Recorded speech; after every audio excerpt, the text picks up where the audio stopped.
Hi, this is Mana. On this topic, let's talk about animating illustrations on Clip Studio Paint. This will be a small series starting from a small intro to animating illustrations to a little bit of a beginner animation. This video will be intro to animating illustration on Clip Studio. I will be using Clip Studio Paint Pro so that a lot of people can follow along. You can do this for the X version as well. I'm not sure about the debut version though, maybe you can try this. Again, this video will be animating illustrations, so we'll also talk about redrawing and what to erase, what to select, what to cut, what to add, and so on. Okay, so let's start. Okay, so first, let's open Clip Studio Paint. First off, let's get our image. Ctrl O on your keyboard or click here above. Let's get our image. Click open when you're done. Okay, you can see here we have a ball on a part, and what I want is I want to animate this ball and create like a small bounce from the left side of our screen going to the right. Okay, but as you can see, this is a one layer image, and so in order to animate this, we need to separate the ball from the background. To separate them, we need to select the ball first. So let's get our selection tool. You can go lasso or whatever you prefer. I'm going to use the selection pen and just select the whole ball. Just take your time when doing this. When you have the whole ball selected, press Ctrl X or cut. Then we go Ctrl V to paste the ball on a new raster layer. See here? Let's rename this one ball. Okay, now let's hide this ball layer for now. We need to fix this empty hole right here on the background. Usually I redraw this, but when it comes to patterns or something with repetitive textures, I just copy and paste. And so, get your selection tool. Once again, choose the lasso this time, and let's select this same ground textile beside the hole. Okay, once selected, hit Ctrl C or copy, then Ctrl V to paste on a new raster layer. Now using your move tool, click and drag this selected texture to the hole or to the empty area. The texture is not aligned properly, so I'm going to use Scale Rotate Transformation. Hold on to Ctrl as you grab the handles so we can freely transform. I'm just trying to align the texture. It doesn't have to be perfect as long as this patch won't look too obvious from afar. I'm gonna get another patch of texture from the background and just stretch this small texture to cover up this hole. Okay, now we combine these two textures that we copy. Hit Ctrl E to merge them together. Do not merge the background just yet, okay? Now to clean up the hard edges, you can use a soft eraser with a low opacity or use a blending tool like blend or blur and just blend the edges. Okay, when you're done blending, we can now combine the copied texture to the main background.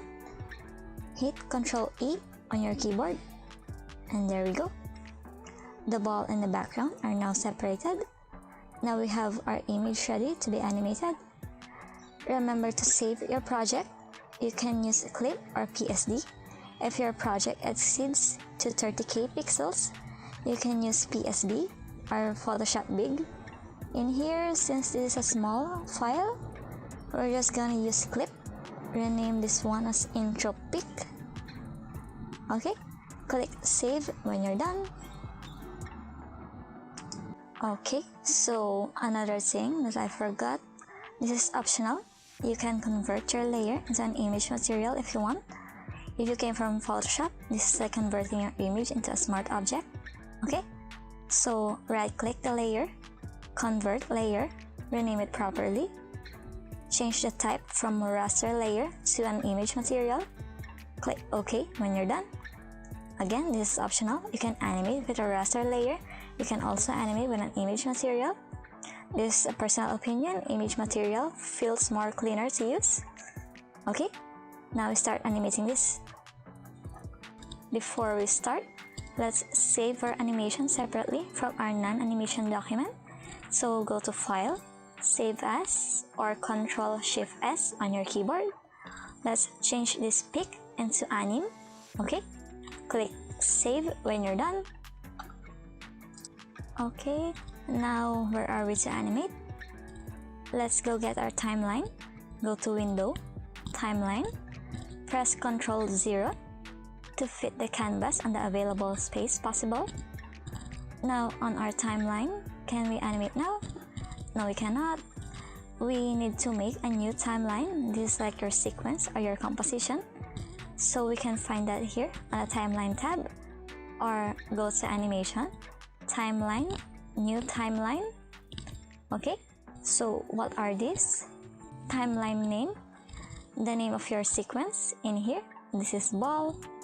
Frame rate, this is your FPS or frame per second.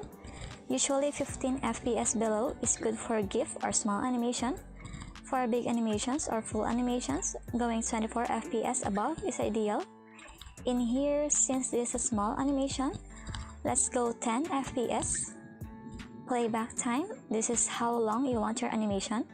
For example, I want 2 seconds, so that's 10 FPS multiplied by 2 seconds, and that's 20 playback time. You don't have to make it accurate though. For example, you choose 15 playback time, so that's 1.5 second animation. In here, we're going 2 seconds, so that's 20 playback time. Scene number and shot number, that's some animation references. We don't need that here. Image interpolation, this is how you want your animation to come out. This is more like the image outcome. Okay, like, do you want the edges and colors to be smooth, hard, clear, or at least same as the original? This is quite subtle, sometimes you can't even tell the difference, but I prefer either smooth edges or sometimes clear edges. Smooth edges by linear has this little blur effect on the lines and shading, while clear edges by cubic gives a good amount of sharpness. Okay, frame number start, this is when you want your animation timeline to start. You can start from 0 or start from 1, this depends on your preference. My preference is starting from 0, but for this tutorial, to make it easier to understand, I'll start with 1 that you can then click OK when you're done. Alright, now we start animating. We'll be animating using keyframes, not frame by frame, but again keyframes. Okay, why? Because I don't know frame by frame, but I know keyframes. I use keyframes in 3D, and that's what I'm familiar with. I'm so sorry, I'm still learning frame by frame. Okay, alright, first, how to make a layer keyframe ready. Make sure you have your layer or your element that you want to animate selected. Then look here, click Enable Keyframe on this layer. Transform will appear on your naming convention. That means it's now keyframe ready. Also look here on Operation Tool, Object Subtool, under the Tool property, Animation Editing. You'll see these transformation tools that you can modify. If you disable Enable Keyframe, look at the tool property, it changes back to image editing. Okay, so again, we need to click the Enable Keyframes on this layer so that we can animate the layer that we want to move. Alright, let's talk about keyframes real quick. How to put a keyframe. You see this transform, you see this box at the side of it, click that box. Okay, and you just now put a keyframe. I'll tell you other ways later on how to add keyframes. Okay, so what do keyframes look like? They look like diamonds. Even on Premiere Pro and After Effects, they're diamonds. Even on Maya, on the graph editor, it's a diamond. So how to delete a keyframe? You don't have to select the keyframe as long as your current time indicator or your playhead is on that keyframe. Just click this icon above, delete keyframe, and it's now deleted. If you want, there's another way. just select the keyframe. It will get a red outline. When selected, then right click, delete, just delete, okay? Don't delete all the keyframes, just delete, or you can delete all the keyframes depending on which one. Alright, let's start animating for real. So again, what do I want? I want this ball to make a small bounce from the left side of our screen going to the right, okay? Before anything else, make sure you have your layer selected. Also make sure you're at the beginning of your timeline, okay? Now we go here on the operation tool, object subtool, under the tool property, animation editing, make sure that transform is expanded, go to position, set up face right, okay. Now let's put a keyframe here on the box near position. Look at the scale and rotate here. Let's put a keyframe and let's move the x-axis to the left. Now we move the y-axis to push it upwards. Alright, did you see that? Did you see scale and rotate? We didn't put keyframes on them, but they still get keyframes, right? Apparently Clip Studio does that, I don't know why, but I'll show you other ways later on how to put keyframes, alright? Let's get back at this. Just click these boxes to delete the keyframes that we don't need. So our ball is now on the left side of our screen. Next, let's put it on the right. Drag your playhead to the end of the timeline. Another way to put a keyframe, look at my mouse. It changed to a small mouse. I have no idea what this is called, but click the outline of the bounding box, drag the ball to the right side of our screen. Okay, good job. Now delete these keyframes on the scale and rotate. We don't need this, okay? Remember, if you don't need a keyframe, delete it.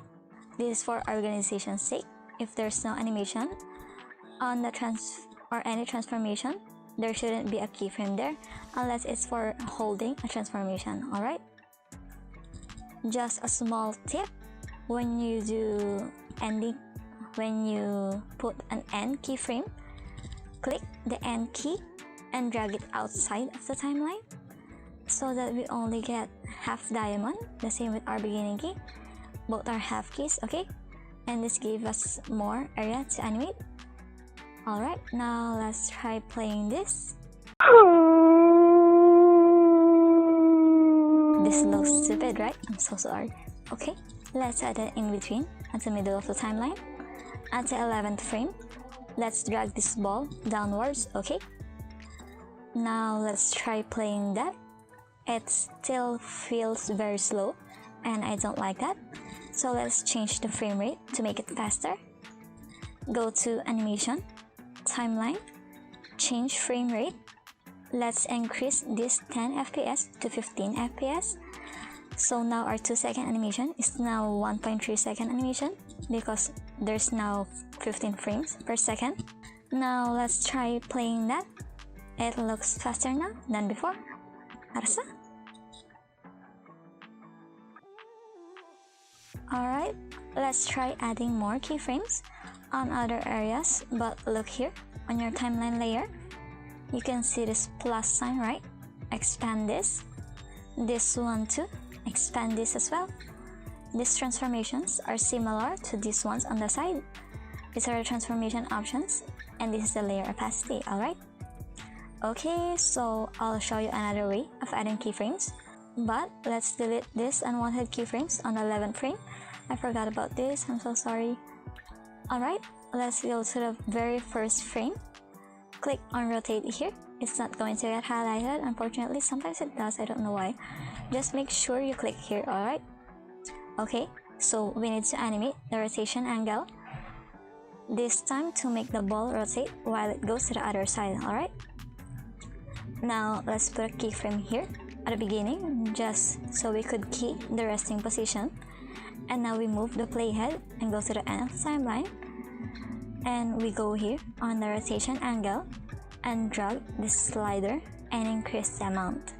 Alright, it automatically gets a keyframe, and look here, the other areas didn't get a keyframe. Alright, so again, let's drag this keyframe to the end of the timeline And let's try playing that. Okay, it now rotates.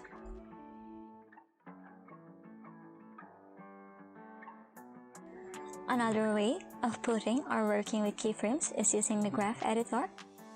Okay, so where is the graph editor? Make sure you have your layer selected. Now go here on the timeline tab above. Here at the farthest left, this is the graph editor. Click this icon. Graph editor is basically the timeline, transformation option, and the interpolation combined on this graph. You can do anything or everything here that you can do on the side. This whole area here, this is the graph, and this line is our animation curve. We can manipulate this depending on how we want the animation or action to move. The top here is the time. The side here is the amount of what? This is for the amount of values. For the outliner here, this is called an outliner. This holds a type of transformation. There's position, rotate, scale. Okay, so let's try using the graph editor for scale. Let's say at the beginning of the timeline, I want the ball to be very big. So let's look for scale here on the outliner. Just click it and we hide the other transformations, okay? We're too far. Look here at the side values. We're almost at a 5K mark. And I'm having a hard time seeing the time as well. So let's zoom in using your mouse scroll. Scroll up to zoom in. Scroll down to zoom out, okay? Now we add keyframes. Again, make sure you're on Operation Tool, Object Subtool. Make sure you're at the beginning of the timeline as well. Just for here, okay? Then we add a keyframe on scale. And now we also get a diamond or a keyframe on the graph. And so we can now drag this up. So we can increase the value, making it bigger, okay? Please take note, scale has two animation curves, one for width and one for height. Okay, going back here, increase the value according to your egg roll. When you're done, let's now move to the end of the timeline. I now want the ball to become small, so let's add a keyframe and let's drag this key down to make the value or to lower the value. I'm going somewhere around 40 to 60 and I'm having a hard time because I'm an idiot. I'm so sorry. Okay, so when you're done, don't forget to move the keyframe to the end of the timeline as well. And let's try playing that. Alright, so we need to fix a lot of things, starting with here at the middle. I want to put it in between here because the ball is still quite big. So let me add a keyframe here at the middle or at the 11th frame and drag this keyframe down to maybe at least, look at the value on the left, around 100 or so. Okay, so this is the one thing that bothers me when using a graph editor on Clip Studio. The composition updates real time, but the transformation panel at the side doesn't. Okay, and so I don't know why. Alright, so I'm going to adjust the position as well because the ball is way too low on the ground. So we'll adjust here the green curve or the green animation curve or the y-axis. We just need to adjust this so we can see the floor. And we hit play. Okay, so it looks good. I'll just adjust the beginning position and drag it out of the screen for a bit. Continue adjusting depending on what bothers your egg roll.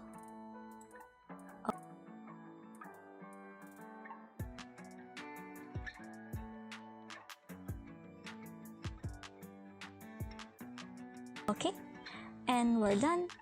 It looks something is missing, and I think that's the shadow of the ball hitting the ground. Okay, so let's try and make this quick. Let's make a shadow for the ball. First, look for the position of the ball that needs the shadow. In here, it's on the 11th frame or the middle where the ball hits the ground.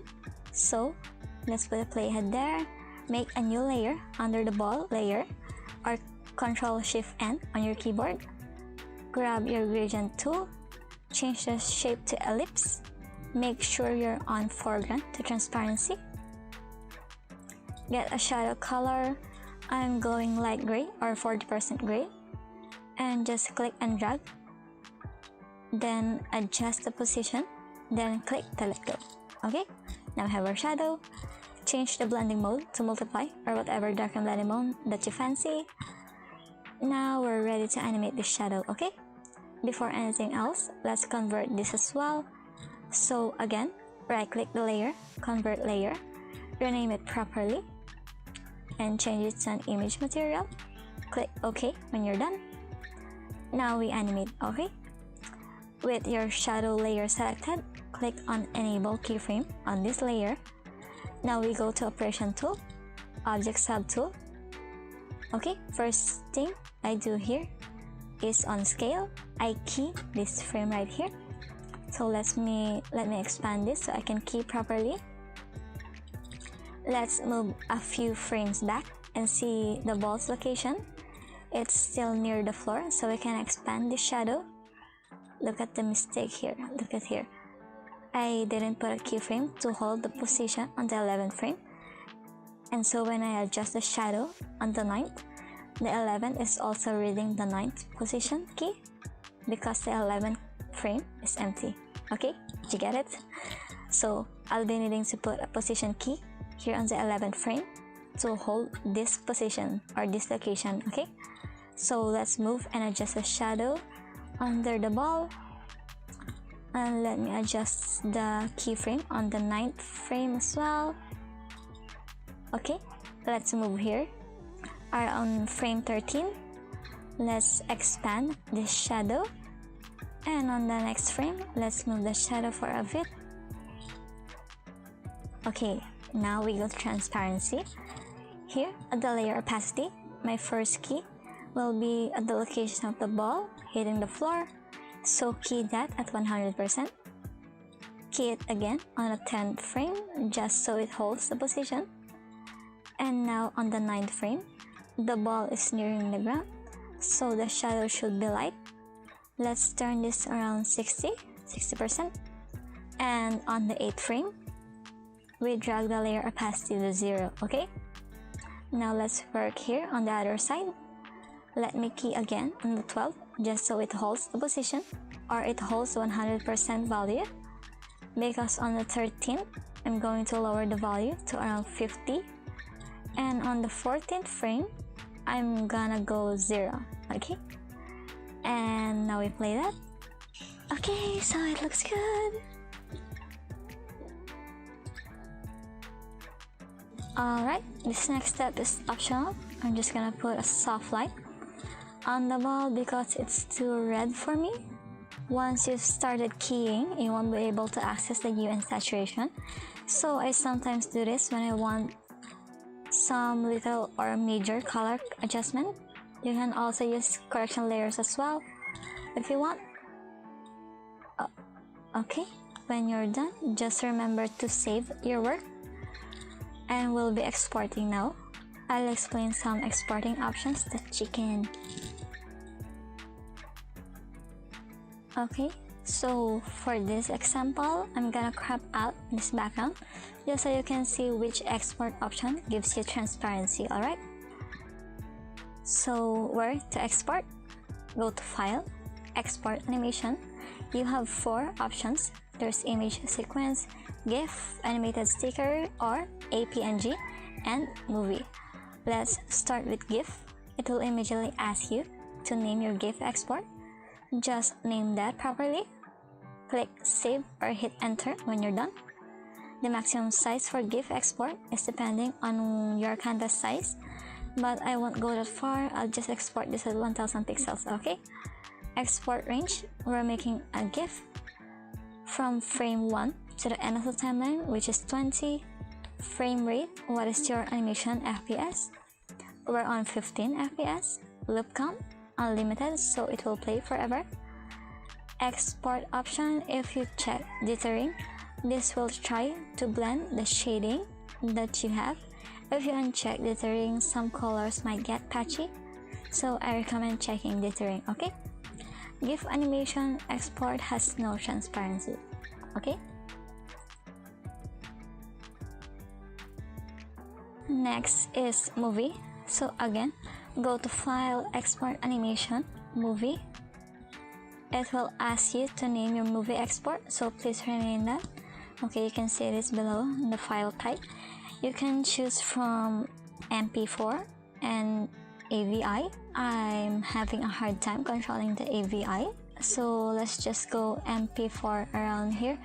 Click save or hit enter when you're done. The maximum size for movie export is 1920 by 1080 pixels. You can apply the 2D camera if you have one. Frame rate, please put your animation FPS in here. This is 15 FPS. Okay, so it's very straightforward, right? Just click OK when you're done. Since this is MP4 has no transparency. Okay, so I tried AVI. These are the settings that worked for me. Rename your file and save it as AVI. Choose AVI 1. Check your details. Make sure to enable transparency. For the video compression, just choose full frames, uncompressed. This is the safest route. Also, your AVI video will be heavy AF. This 1.3 seconds animation is 155 megabytes. That's normal, since this has transparency and we didn't compress the video. Next is image sequence. So go to File, Export Animation, Image Sequence. This settings looks intimidating. Okay, so this first one right here, this is the export location. Where do you want the images to go once it's done exporting? I recommend making a separate folder for these image sequences. This could be a lot depending on your animation. Okay, and file name. What is the name per image? We're going ball. Separator. What separator do you want to name? On your naming convention, a dash like this is the most common one. Start number. This is where you want your naming convention to start. This is not the export frame number. This is just a number, the naming start number. Okay. Type. JPEG is okay. If your hardware and patience is strong, you can go PNG. I'm going PNG. Make sure you check on export frames. Okay. Size setting. What size do you want? You can increase or decrease this depending on your egg roll. If you have 2D camera, check it. If you don't have 2D camera, don't check this. Okay. Frame export. At what frames do you want to export? We're gonna export everything, so that's 1 to 20 frames. Frame rate. What is our frame rate animation? We're on 15 FPS, so we put down 15. Click OK when you're done, and the images will be at the chosen folder destination. You can show these images on Photoshop, Premiere Pro, or After Effects if you want to make a GIF or an animation on your own. There is transparency on image sequence so long as you save it as PNG. Okay. Last one is animated sticker or APNG. APNG means animated portable network graphics or just animated PNG. Alright, so for the last time, go to File, Export Animation, Animated Sticker. Rename your export. If you look here on the file extension, it's PNG because APNG is an extension of PNG. Okay, so maximum size export is depending on your canvas, so you can export the original size or you can lower it down. On this case, I'm lowering it down to 1000 pixels. Export range from the beginning, which is 1, until the end, which is 20. Frame rate, we're on 15 FPS. Loop count forever. Delete blank spaces. I think this is when you have an empty area with no animation. This export option will automatically crop the animation. This could lead to animation becoming smaller in size. Color reduction. If you check this, the colors will lessen, so I recommend unchecking this if you want to retain the shading. Okay, and just click OK or hit enter on your keyboard when you're done. Animated sticker or APNG supports transparency. Okay, so quick recap. GIF and movie export MP4 doesn't support transparency. Image sequence PNG and animated sticker supports transparency. Alright, Alright, that was a long intro. Let's go on to the exercises, okay? First exercise is patchy. I'll show you a quick blinking and light animation, 2 light animations. We'll work on some keyframe interpolations as well. Alright, I'll see you there.